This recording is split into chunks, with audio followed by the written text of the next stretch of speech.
Hello friends, আমি রিম্পা। আজকে আমরা বাড়িতে বানাচ্ছি ফুচকা। সো ফুচকাটা কিভাবে বানাতে হয় সব রেসিপি পুরো এই ভিডিওটাই থাকবে। কেউ যদি চ্যানেলে নতুন এসে থাকো প্লিজ সাবস্ক্রাইব করে রাখবে এরকম সুন্দর সুন্দর ভিডিও পাওয়ার জন্য। তো প্রথমে আটাটাকে আমরা চেলে নেব, তারপরে এতে জল দিব, অল্প অল্প করে জল দিয়ে আটাটা মাখানো স্টার্ট করব। মানে একেবারে সব জলটা দিবে না, অল্প অল্প করে দিয়ে মাখি দেখবে যে আটার ডোটা ঠিক মতন হয়েছে কিনা। অল্প অল্প জল দিয়ে আমরা আটাটাকে মাখিয়ে নিচ্ছি। আটাটা মাখানো হওয়ার পরে একটু তেল বুলিয়ে নেব আর 30 মিনিট একটু রেখে দেবো। তারপরে আটাটাকে বেলে নেব রুটির মতন বড় করে গোল করে। তারপরে একটা কিছু ছিপি বা কিছু গোল জিনিসের শেপ নিয়ে এখন গোল কেটে নেব। তারপরে এই গোলগুলোকে দেখতে পাচ্ছেন গাইস, ফুচকার শেপে করে নিয়েছি। তারপরে আমাদের এতগুলো ফুচকা হয়েছে, তারপরে আমরা গরম তেলেতে এই ফুচকাগুলো ভেজে নিচ্ছি। দেখতে পাচ্ছেন গাইস, হচ্ছে ফুচকা, কিছু কিছু হচ্ছে কিছু কিছু হচ্ছে না, নতুন বানাচ্ছি তো তাই একটু এরম হয়েছে। গাইস দেখতে পাচ্ছেন অনেকটাই ফুলে যাচ্ছে, এক একটা আবার পাপড়ি চাট হয়ে যাচ্ছে। তারপরে আমাদের ফুচকা বানিয়ে নিচ্ছি।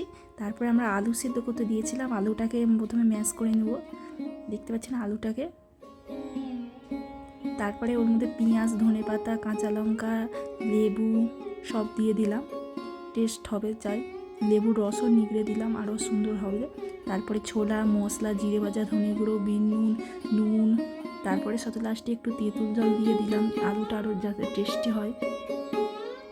তেঁতুল জলটা দেওয়ার পরে মাখিয়ে নিব। আলুটা খুবই সুস্বাদু হয়েছিল গাইস তারপরে টক জলটা বানিয়ে নেব, জল দিব খানিকটা, দিয়ে তার মধ্যে একটু তেঁতুল দিয়ে দেবো। তেঁতুলটা যাতে আগে অল্প জলে মাখিয়ে নিয়ে তারপর একটু বেশি জল দেবো।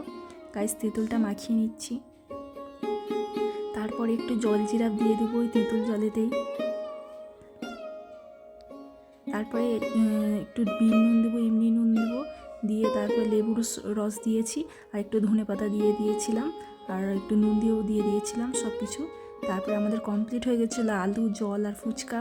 সো আমরা একটু খেয়ে দেখবো কেমন টেস্ট হয়েছে। নিজের হাতে বানানো টেস্ট খুব দারুণই হবে, তাই একটু টেস্ট করে দেখলাম যে কেমন হয়েছে। ফুচকাটা পুরো দোকানের মতনই লাগছিলো। আর আমরা দুটো বোন তো খাওয়া স্টার্ট করে দিয়েছে, এত তাড়াতাড়ি এত টেস্টি লেগেছে, গাপ গাপ করে খেয়ে নিচ্ছে, বলছে দুর্দান্ত হয়েছে, দেখুন খালি খাচ্ছে। এদের খাওয়া কমপ্লিট। গাইস তোমরা প্লিজ লাইক করে দিবে। Bye bye.